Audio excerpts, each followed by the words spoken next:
Tātad čau visiem te Doks.lv, un jā, šodien es atradu vienu skemeri, nu labi, nevis es atradu, man uzrakstīja viens čaus, paziņoja, ka viņš ir skemers un tā tālāk, un čaus šodien man arī pārdevis šito profilu, kurus tagad skatos, es jau paspēju nomainīt vārdu un tā tālāk, kur viņi tur niki, visi tie, vispārējais ir, ka man uzrakstīja čalis, jūs varēsiet izlasīt, ja jūs gribat.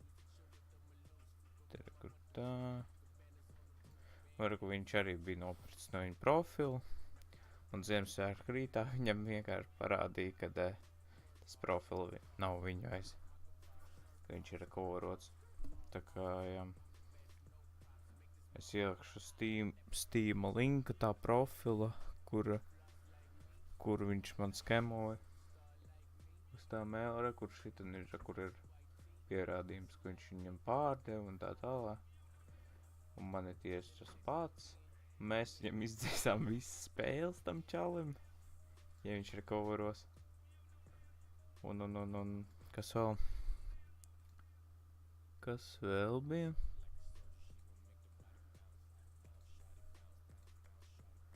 Reku var redzēt, ka mēs sarakstamies un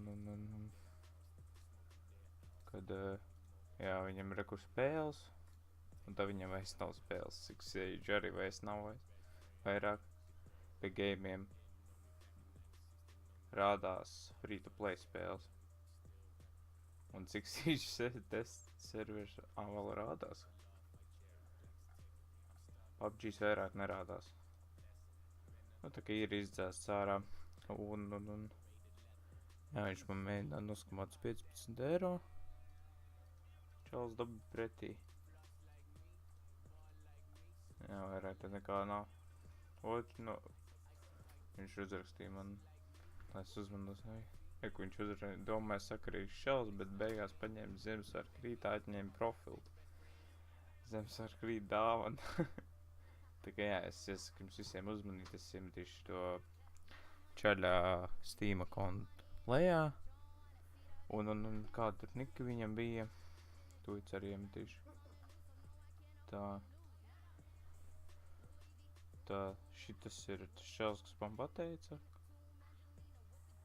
Rekur šitam Steam account links būs lejā, lai es uzmanos no šī profila. Bet viņš viņu es nevarēs pārdot, jo reāli te nav neviena spēle, drīzais nebūs. Tev vienkārši nav updatējies. Tā kā tā. Kas viņiem friendos, varbūt kod. Nē, kaut friendiem ir. Labi, paldies, ka skatījāties. Neaizmirstot uzspiest like. Kā arī paziņot saviem draugiem, lai arī uzmanās no šādiem čaļiem.